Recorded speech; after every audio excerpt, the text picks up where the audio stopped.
এই মডিফিকেশনটা তোমার সাইকেলের ব্যাটারিকে বাঁচাবে এবং তোমার সাইকেলের মাইলেজ বাড়াবে, যার ফলে কি হবে তুমি ব্রেকিংয়ে বেশি পাওয়ার কিন্তু এর মধ্যে পাবে। আর এরকম একটা বিনা পয়সার ক্রুজ মোড ইনস্টল করে নিলে। তো এবার আমরা এখানে এই লক অন গ্রিপটা ইনস্টল করব। তো তার জন্য আমাদের এখানে যে নাট দুটো রয়েছে এটাকে একটুখানি লুজ করে নেব।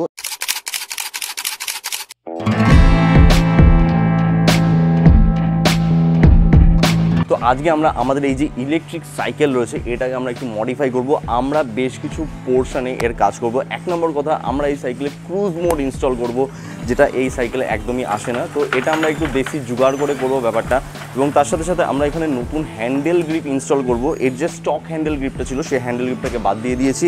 তার কারণ হচ্ছে স্টক হ্যান্ডেল গ্রিপে আমার হাতে খুব প্রবলেম করছে, অ্যাকচুয়ালি আমার পামে খুব ব্যথা হয়ে যাচ্ছে, হাতের তালুতে ব্যথা হয়ে যাচ্ছে। গ্লাভস পরলেও যখন আমি রাইড করছি এই সাইকেলটা নিয়ে তখনও আমার ব্যথা হয়ে যাচ্ছে। তো এর জন্য আমি এখানে কাস্টমাইজ গ্রিপ লাগাবো, এবং তার সাথে সাথে আমাদের সাইকেলে একটু হালকা পাতলা মেনটেনেন্স রয়েছে। যেমন এই যে ব্রেক লিভারটা দেখছো, এটা এতটা পর্যন্ত চলে আসছে ব্রেক লিভারটা। তো এই ব্রেক লিভারটাকে আমাদের একটুখানি ঠিক করতে হবে, অর্থাৎ ব্রেকটাকে টাইট দিতে হবে। যেহেতু এখানে মেকানিক্যাল ডিস্ক ব্রেক রয়েছে, তাই এই যে ব্রেকটা হয় এই ব্রেকগুলো একটু মানে খুব তাড়াতাড়ি এগুলোকে একটুখানি অ্যাডজাস্টমেন্ট করতে হয়। তো এই অ্যাডজাস্টমেন্টটাও করব, এবং আমরা এই সমস্ত আপগ্রেডগুলো এই মুহূর্তে আমরা সাইকেলে করতে চলেছি। তো অলরেডি এখানে দেখতে পাচ্ছ যে পুরনো যে স্টক গ্রিপ রয়েছে সেটা আমি খুলে ফেলেছি। এই সমস্ত আপগ্রেডেশনগুলো করার আগে আমাদের সাইকেলে আগে ক্রুজ মোডটা ইনস্টল করে নিতে হবে। ক্রুজ মোড যদি ইনস্টল না করা যায় তাহলে আগে থেকে হ্যান্ডেল গ্রিপ ইনস্টল করে কোনো লাভ হবে না। তো অ্যাকচুয়ালি ক্রুজ মোডটা কীভাবে ইনস্টল করতে হবে এটা একটা দেশি জুগাড় বলতে পারো। তো সেইভাবে আমি এখানে কাজটা করব। তো অ্যাকচুয়ালি এখানে আমাদের লজিকটা কি, তো দেখো আমরা যদি এখানে থ্রটলটা দিই তাহলে থ্রটলটা এখানে আগের পজিশনে এরকম করে ফিরে আসছে, ঠিক আছে। তো আমাদেরকে এইটাই আটকাতে হবে যেন এটাকে আমি যেন জাস্ট থ্রটল দিলে এর যেন একটা পজিশনেই থেকে যায়। তো আমাদেরকে এই টার্গেটটা নিতে হবে। আর এটার জন্য আমাদের দরকার হচ্ছে একটা ছোট্ট রাবারের গ্রিপ, যেগুলো তোমরা বাইকের দোকানেও পেয়ে যাবে, বা অনেক সময় সাইকেলের যে লাইট অ্যাক্সেসরিজ আছে তার সঙ্গেও এই রাবারের গ্রিপগুলো চলে আসে। কিন্তু এই সমস্ত ইনস্টল করার আগে সবার আগে আমাদেরকে এই যে নাটটা রয়েছে ব্রেকের, এই যে ব্রেক লিভারে এই যে নাটটা রয়েছে এটাকে 5 নম্বর অ্যালেন কির সাহায্যে এরকম করে এটাকে লুজ করে দিতে হবে, এবং তার সাথে সাথে এই যে থ্রটলটা রয়েছে এই থ্রটলটাকেও আমাদেরকে লুজ করতে হবে। তো এখানে দেখো থ্রটলের এখানে একটা এরকম অ্যালেন বোল্ট রয়েছে। তো এটা আমাদের 2 নম্বর অ্যালেন কির সাহায্যে এটাকে লুজ করে দিলেই আমাদের কি হয়ে যাবে, এটা থ্রটলটা দেখো এরকম লুজ হয়ে গেছে। তো এটা লুজ হয়ে গেল। তো এবার আমরা এই যে রাবারের গ্রিপটা রয়েছে এই রাবারের গ্রিপটা আমরা কি করব, এর মধ্যে এরকম করে ঢুকিয়ে দেবো, ভালো করে অ্যাকচুয়ালি টাইট করে এর মধ্যে আমরা কিন্তু ঢুকিয়ে দেবো। এই যে জায়গাটা এই জায়গাটার মধ্যে ঢুকিয়ে দেবো, আর একবার এরকম করে ট্রাই করে দেখব যে এটা এরকম লক হয়ে যাচ্ছে কিনা। তো যদি লক হয়ে যায় তাহলে ভাই কাজ হয়ে গেছে, আর যদি লক না হয় তাহলে এটা যতক্ষণ না লক হবে ততক্ষণ তোমাকে একটুখানি চেষ্টা করতে হবে। তো এটা দেখো হালকা হালকা করে ঘুরে যাচ্ছে এখনও। তো আমাদেরকে আরেকটু এখানে এটাকে আরেকটু ভেতরে এরকম করে ঢুকিয়ে দিতে হবে। তো এই যে 2 নম্বর অ্যালেন কির সাহায্যে এটাকে আমরা এরকম করে, বা তোমরা অন্য কোনো যদি ছোট কোনো কিছু থাকে আরও সরু যদি কোনো কিছু থাকে সেটা দিও, এটাকে ম্যাক্সিমাম ভেতরে ঢুকিয়ে দিতে পারো। তবে তোমাদের ভয়ের কোনো কারণ নেই যে এটা সবসময়ের জন্য এইখানেই আটকে থাকবে। তোমার যদি ইচ্ছা হয় তুমি এটাকে খুলেও নিতে পারো, আবার আটকেও নিতে পারো। তো এবার আমরা এখানে এই লক অন গ্রিপটা ইনস্টল করব। তো তার জন্য আমাদের এখানে যে নাট দুটো রয়েছে এটাকে একটুখানি লুজ করে নেব, এই পাশের আর এই পাশের যে নাটটা রয়েছে একটুখানি লুজ করে নেব এটাকে। তো এবার এটাকে আমরা জাস্ট এরকম সিম্পলভাবে এরকম করে জাস্ট এরকম করে হালকা করে ঠেলে ঠেলে এটাকে দেখো জাস্ট ইনস্টল করে দিয়েছি আমরা। তো এখানে একটা ছোট্ট সমস্যা হচ্ছে যে এই যে পুরো হ্যান্ডেলটা এটা নিচ্ছে না, সামান্য এইটুকু অংশ প্রায় বেরিয়ে থাকছে, তার মানে হ্যান্ডেলটার যে লেন্থ সেটা কিন্তু বেড়ে গেছে। তো যাই হোক এই পাশে আমাদের কমপ্লিট হয়ে গেছে। তো এখানে যে নাট দুটো আমরা ঢিলা করেছিলাম সেই নাট দুটোকে আবার আগের মতো টাইট করে দেবো। আর তার আগে আমাদের যে ব্রেকের পজিশন আছে সেটাকে একটুখানি ঠিকঠাক করে নেবো। সাধারণত ব্রেকের যে পজিশন সেটা আমরা সাধারণত এইভাবে চালাই, কিন্তু এটা একটা ভুল পজিশন। তো জেনারেলি তুমি যখন ব্রেকটা অ্যাডজাস্ট করবে তো ব্রেকটা ঠিক এই রকমভাবে অ্যাডজাস্ট করবে, যার ফলে কী হবে তুমি ব্রেকিংয়ে বেশি পাওয়ার কিন্তু এর মধ্যে পাবে। তো আমিও ব্রেকটা আমার হাতের মতো অ্যাডজাস্ট করে নিলাম। তো তোমরা যদি এরকম করে, এটা যে কোনো সাইকেলে, শুধু ইলেকট্রিক সাইকেল বলে না, যে কোনো সাইকেলে ব্রেকের কিন্তু পজিশন তোমরা এরকম করে নিতে পারো। তো আমরা এখানে ব্রেক আর থ্রটলটাকে অলরেডি কিন্তু টাইট করে নিয়েছি। আর এবার আমরা এই যে 2 নম্বর অ্যালেন কির সাহায্যে এই যে লক অন গ্রিপের যে নাটগুলো রয়েছে এগুলোকে আমরা একটু ভালো করে টাইট করে দেবো, নাহলে কিন্তু এটা যে কোনো সময় খুলে বেরিয়ে আসতে পারে। আর ঠিক সেম ওয়েতে এই পাশের হ্যান্ডেল গ্রিপটাও আমরা এরকম করে জাস্ট ইনস্টল করে দেবো। আর এইটা একদম পুরোপুরি একদম ঠিকঠাক মাপ হিসাবে গেছে। তাহলে এবার দেখা যাক যে আমাদের ক্রুজ মোড ঠিক কতটা ঠিক কাজ করছে। তো চলো এবার থ্রটলটা দেওয়া যাক। আর দেখো এই পাশে কিন্তু আমার থ্রটলে হাত নেই, কিন্তু তা সত্ত্বেও চাকা কিন্তু ঘুরতে থাকছে। তো এটা হচ্ছে ক্রুজ মোড। তো এর অ্যাডভান্টেজ কী আছে, ডিসঅ্যাডভান্টেজ কী আছে সেগুলো যাই হোক পরে বলবো আমি।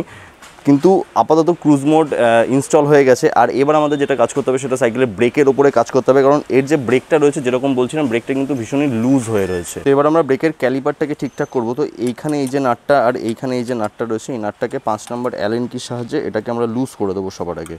তো এই পাশে লুজ করে দিলাম, আর এই পাশে যে নাটটা রয়েছে সেটাকেও এরকম করে লুজ করে দিলাম, জাস্ট হালকা লুজ, খুব বেশি লুজ না। আর তারপরে এটাকে এরকম করে নিয়ে হালকা করে এরকম করে আমরা টেনে দেবো, হালকা করে। জাস্ট এখানে আমরা চোখের একটা আন্দাজ নিয়ে এখানে একটা আইডিয়া করে নেব যে কতটুকু গ্যাপ রয়েছে। তো এখানে বেশ গ্যাপ রয়েছে। আর তারপরে এই নাট দুটোকে এরকম করে টাইট দিয়ে দেবো। আর এবার এখানে এই যে নাটটা দেখতে পাচ্ছ, এই নাটটাকে আমরা জাস্ট আবার এই 5 নম্বর অ্যালেন কির সাহায্যে এটাকে হালকা হালকা করে এরকম করে আমরা টাইট করতে থাকবো, যার ফলে কি হবে, এইখানে যে ব্রেক প্যাডটা রয়েছে সেটা এই দিকে এরকম করে সরে আসতে থাকবে, আর এর ফলে ব্রেকটাও টাইট হতে শুরু করবে। তো ফাইনালি এই সাইকেলের যা যা মডিফিকেশন ছিল এবং যা যা মেনটেন্যান্স ছিল সেটা মোটামুটি কমপ্লিট করে ফেলেছি। আর এই পাশে এই দেখো ব্রেক, এই দেখো ব্রেক আবার ঠিক হয়ে গেছে, আগের মতো একদম ফুললি ঠিক হয়ে গেছে। ঠিক যেভাবে তোমাদেরকে দেখালাম এক্স্যাক্ট ঠিক সেভাবে তোমরা ব্রেকটাকে টাইট করবে এবং একটু অ্যাডজাস্ট করবে যাতে রোটারের সঙ্গে ঘষা না হয়। একটুখানি দেখে চোখ দিয়ে অ্যাডজাস্টমেন্ট করে তোমাকে একটুখানি অ্যাডজাস্ট করে নিতে হবে, তাহলেই তোমার ব্রেকটা যদি এরকম প্রবলেম হয়ে থাকে সেটা কিন্তু ঠিক হয়ে যাবে। তাহলে এবার চলো, এবার আমরা একটুখানি রাস্তায় বেরাই এটাকে নিয়ে, আর তারপরে দেখি যে ভাই এর মধ্যে ব্যাপারটা কীরকম লাগছে, আর এই নতুন গ্রিপ লাগিয়েই বা আমার রাইড করতে কীরকম লাগছে সেই সম্পূর্ণ ব্যাপারটা একটুখানি চলো দেখা যাক। তো ভাই এর শুরু করতে না করতে ভাই জ্যাম আছে। এই চলো এইদিকে আমরা নদী টদি ছেড়ে আমরা এই পাশে আমরা যাচ্ছি আপাতত আমাদের যে টেস্টিং আছে সেই টেস্টিংটা করার জন্য। ভাই আমি যেখানে যেখানে ফ্লাইওভার দেখেছি সব জায়গায় দেখি ফ্লাইওভারের নিচে জল জমে, মানে এর কারণটা কি ভাই, মানে কি কেসটা কি হয় এখানে, মানে ঠিকঠাক করে জল নিকাশি থাকে না, কিছু থাকে না। যে যত জায়গায় এরকম ফ্লাইওভার দেখেছি আমাদের ফুলিয়ার এই যে ফ্লাইওভার, এই ফ্লাইওভারের তলায় ভাই এরকম করে জল জমে যায়। জল তো জমে না, ওটা আসলে সমুদ্র হয়। যদিও আমার বাড়ির সামনেও একটা বিশাল বড় সমুদ্র আছে, কিন্তু সেইটার থেকে ভাই এইটা অনেক বড় গভীর, অনেক বড় মানে অনেক বড় না, অনেক বড়। তো যাই হোক ভাই, আজকে আমাদের আলোচনা তো সমুদ্র নিয়ে নয়, আমাদের আলোচনা হচ্ছে এই যে আমরা যে নতুন মডিফিকেশন করলাম, তো এই মডিফিকেশনটা অ্যাকচুয়ালি কীরকম কাজ করছে সেই বিষয়টাকে নিয়ে আজকে আমাদের আলোচনা। তো ভাই সবার প্রথমে আমি বলি, এই যে গ্রিপ দুটো লাগিয়েছি, তো আমার কোথাও মনে হচ্ছে জেনারেলি এইরকম একটা ছোট্ট জাস্ট রাইড করলেই মানে 3-4 কিলোমিটার সাইকেল চালালেই আমার হাতে এরকম ব্যথা করতে শুরু করে দেয়। মানে আমি অনেকটা বেশি কমফোর্ট ফিল করছি, আমাকে মানে ওই হাতে যে ব্যথাটা, যে এরকম হাতের তালুতে যে ব্যথাটা হতে সেই ব্যথাটা কিন্তু এবার আর হয়নি। আর দেখো একটা কথা হচ্ছে, মডিফিকেশান প্রত্যেকের নিড অনুযায়ী হয়, মানে তোমার নিড কীরকম সেই হিসাবে তুমি তোমার মডিফিকেশান করবে। মানে আমি এটা করছি বলে যে তোমাকেও এটা করতে হবে সেরকম ব্যাপার নয়। তোমার হয়তো যেটা স্টক গ্রিপ রয়েছে সেই স্টক গ্রিপে তোমার হয়তো কমফোর্ট ফিল রয়েছে, কিন্তু আমি ভাই সেই স্টক গ্রিপে কমফোর্ট ফিল পাচ্ছিলাম না। আর এইবার আসি মোস্ট ইম্পর্টেন্ট ব্যাপারে, আমাদের এই ক্রুজ মোডের ব্যাপারে। আর এই দেখো ক্রুজ মোডে দেখো 23-এ কিন্তু অলরেডি ক্রুজ করছে এবং আমার এক হাত ছেড়ে দেওয়া রয়েছে। তো জেনারেলি ক্রুজ মোডের এটাই একটা বড়সড় সুবিধা। তবে এর অ্যাডভান্টেজ রয়েছে, ডিসঅ্যাডভান্টেজও রয়েছে। ভাই আমার চোখে ডিসঅ্যাডভান্টেজের চেয়ে অ্যাডভান্টেজটা অনেকটা বেশি। তো যে কোনো মডিফিকেশান তোমাদের সামনে আনার আগে কিন্তু সেটাকে নিয়ে আমি যথেষ্ট পরিমাণে আগে ঘেটে নিই যে ভাই এর মধ্যে কী কী অ্যাডভান্টেজ থাকতে পারে, কী কী ডিসঅ্যাডভান্টেজ থাকতে পারে।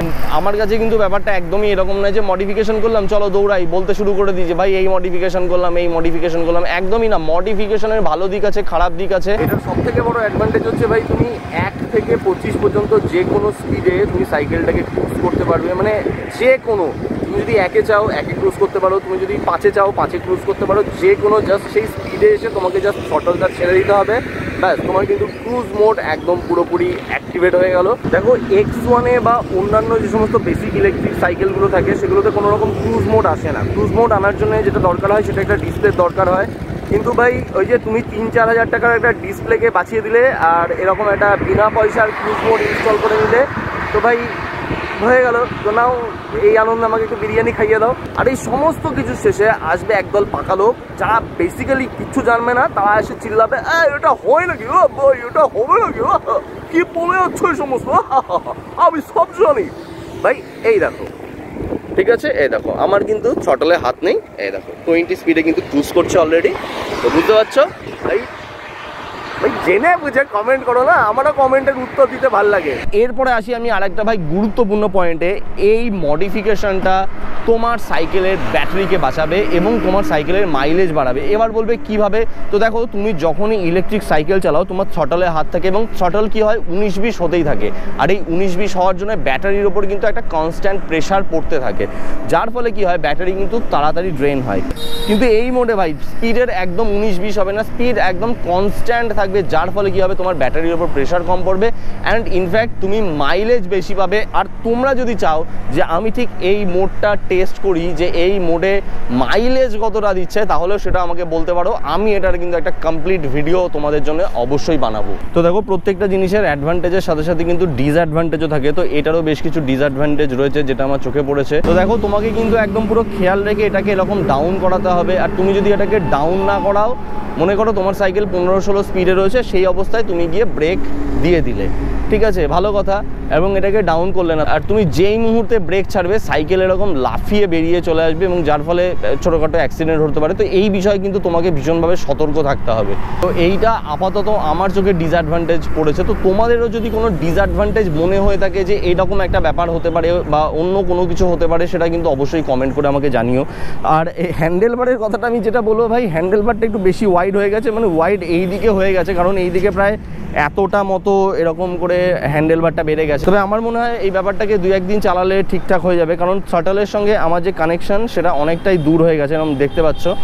তো এইটা হচ্ছে একটা প্রবলেম, আর আমার মনে হচ্ছে হ্যান্ডেল বারটা একটু বেশি ওয়াইড হয়ে গেছে, কিন্তু তার সত্ত্বেও যাই হোক ভাই, আমার হাতের তো আরাম হচ্ছে।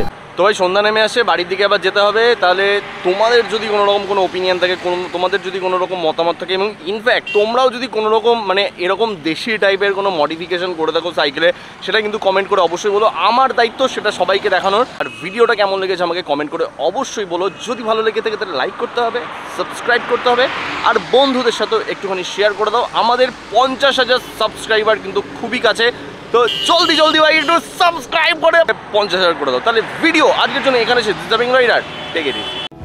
মাঝে মাঝে তবু দেখা পা